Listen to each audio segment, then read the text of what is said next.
Today I want to show you something special. I have decided to visit Kazan, located in here by the way. This is going to be my first and I hope not the last traveling vlog. So, to get to Kazan, I had to go by train. I bought the cheapest ticket available and received this. The wagon was old, the seats were uncomfortable and there were no power sockets. In the result, I had no sleep whatsoever.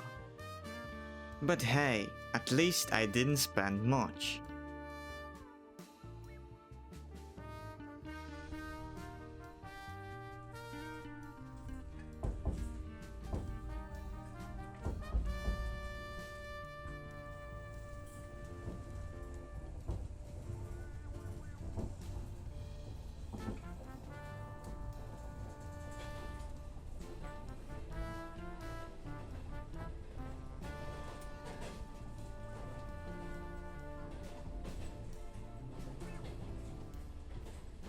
And here it is, Kazan, the capital city of the Republic of Tatarstan.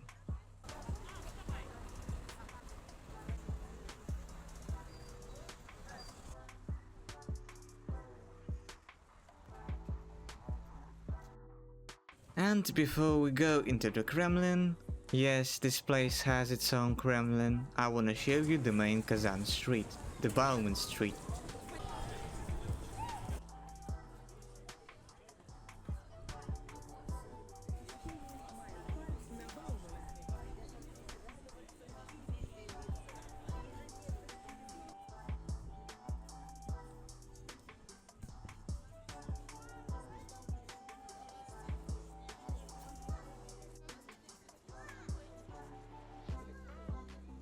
Meanwhile, the next interesting sight was this compass that was showing us possible distances to the other famous cities and places in the world.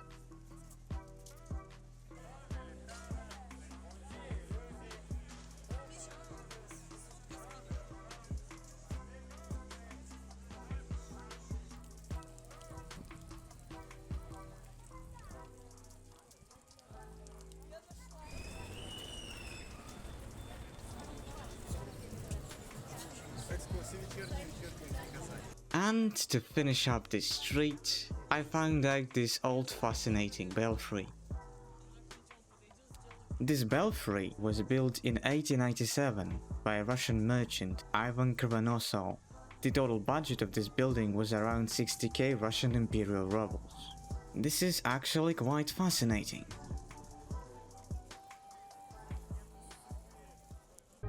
Moving next, here we have arrived to the famous Kazan Kremlin.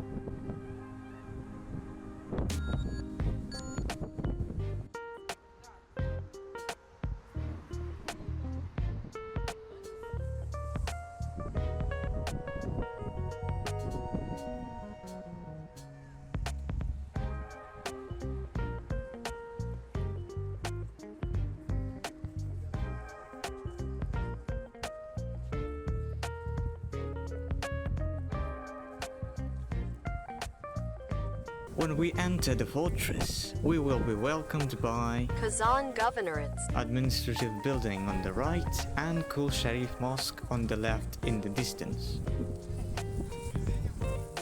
Right here we can see the beginning of the fortress wall and a square with some strange statues. After that, we continue our tour to climb the walls ourselves.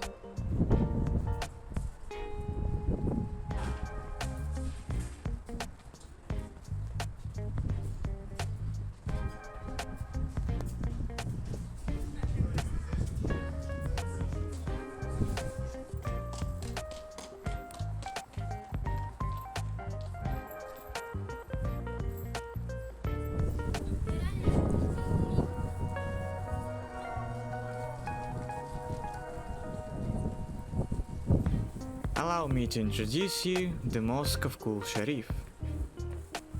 Built in 2005, Kul Sharif's mosque represents the destroyed capital mosque of Kazan Khaganate that was destroyed during fire when the Russian forces stormed the city in 1552. Kul Sharif was the man who was defending Kazan at that time. He and all the defenders died in that mosque. In 1995, the president of Tatarstan issued a project to restore the building to its former glory. Interestingly enough, the opening was issued to Kazan's millennium anniversary. And now, let's move to the embrasures.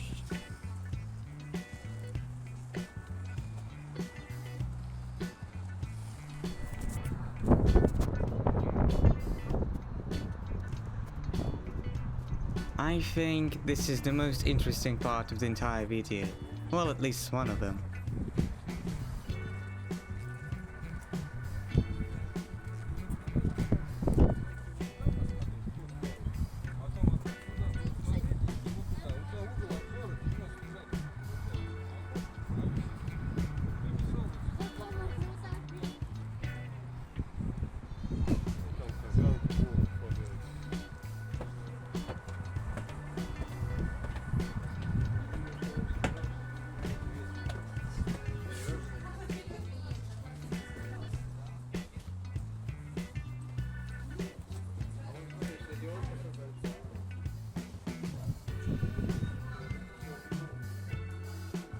In this tower, I saw some sort of mosaics. Don't really know what that was. And this historical map of Kazan.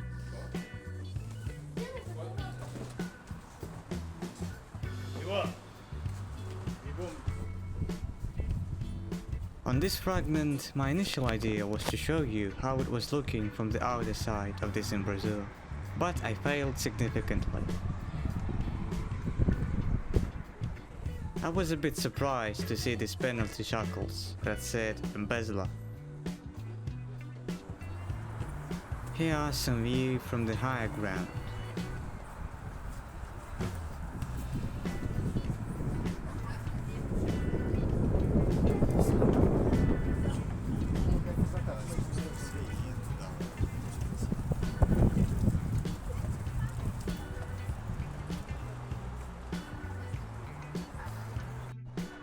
While I was exploring Kremlin, I found this randomly standing cannon.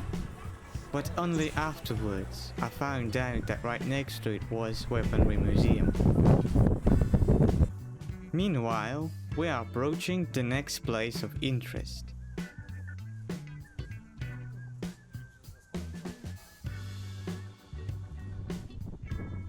In the distance, you may see Söyembikä Tower and the Presidential Palace. I will show them up close a bit further in this video. The building in front that you see is Kazan's Annunciation Cathedral, or Благовещенский Собor. On your left, you may see the Museum of Weaponry.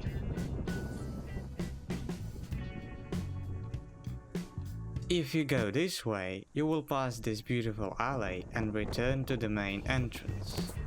Right now, I'm standing at the gates of the Annunciation Cathedral, where we can enter inside of this building.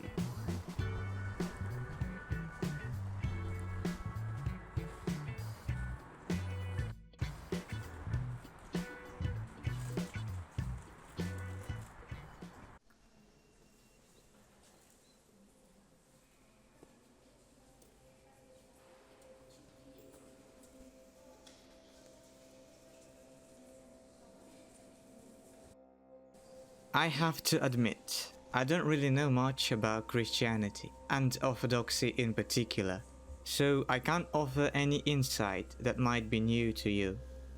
In this case, I will just read the information I found on the internet.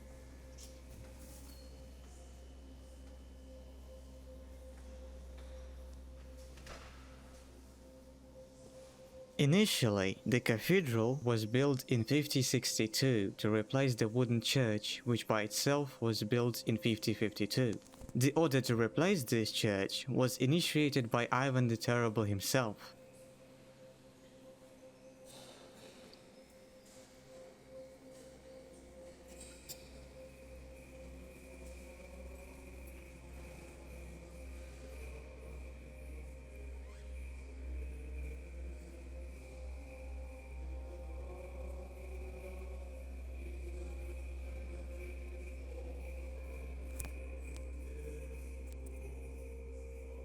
This Annunciation Cathedral was upgraded and repaired several times. One of the reasons to do so was because of the numerous fires.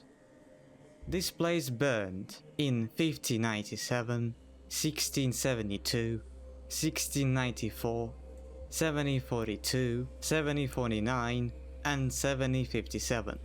Moreover, during the Russian October Revolution, the Bolsheviks bombarded the Kremlin, in which results all of the cathedral's domes were destroyed.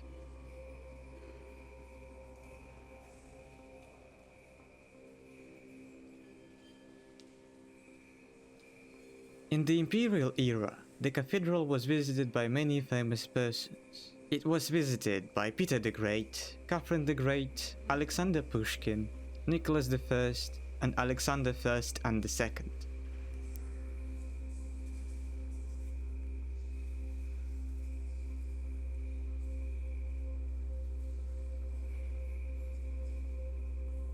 During the Soviet invasion, many items of this cathedral was looted. In 1922, they destroyed the belfry. During the 20s, the Soviets attempted to deconstruct the building, which they partially did. The church porch and the rest what remained of bell tower was deconstructed. However, the main part remained almost intact. Instead, the Soviet administration decided to use the Annunciation Cathedral as the main state archive of the Tatars Autonomous Soviet Republic. Later, from 1977 to 1984, the cathedral was restored to its previous form of the year 1841.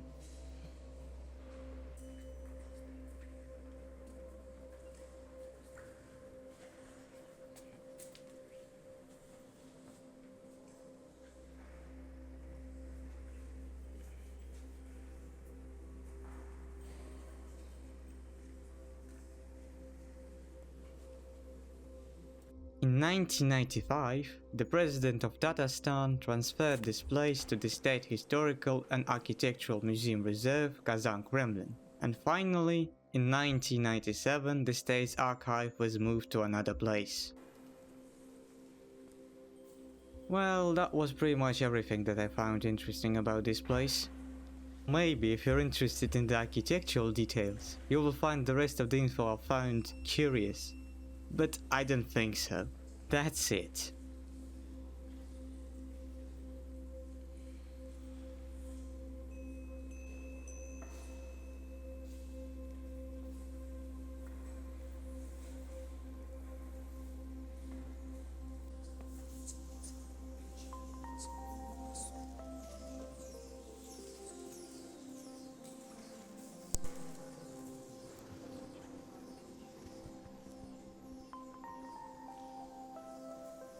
Here's another fact. The decorators put a lot of effort to make each corner of this building covered with something, which is actually fascinating.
As far as I can remember, this place was primarily used to pray by all the Christians in this cathedral.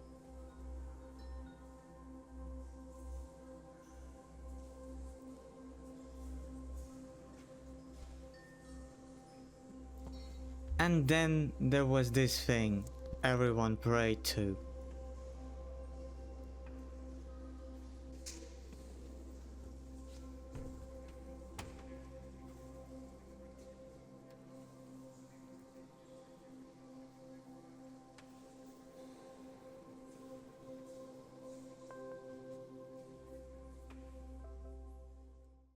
And now, when the cathedral's tour is finished, we can go back to the Kazan Kremlin square. As I promised, now you can see Söyembikä Tower up close, as well as the presidential palace.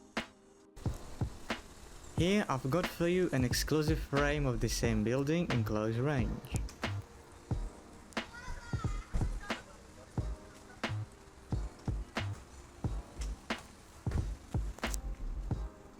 In front of you, you can see the house church located at the rear of the left side of the presidential palace. And finally, you can observe the rest of what Kazan's Kremlin can offer. The site is pretty damn good, despite ongoing construction works on the background.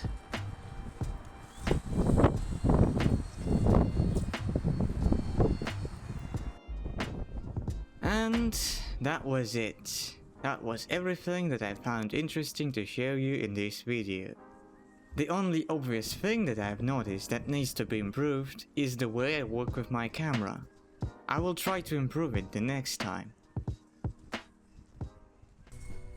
So yes, that was my very first travel video vlog. I hope that it wasn't that boring. I have some certain places I want to visit the next time, but I have no idea when exactly this will happen. Maybe you have some ideas as well. In this case, use the comment section to do so, and don't forget to give me feedback on this video as well. My journey was somewhat interesting, at least to me, but I hope that the next one will be way more exciting. On this note, I end this video. Goodbye.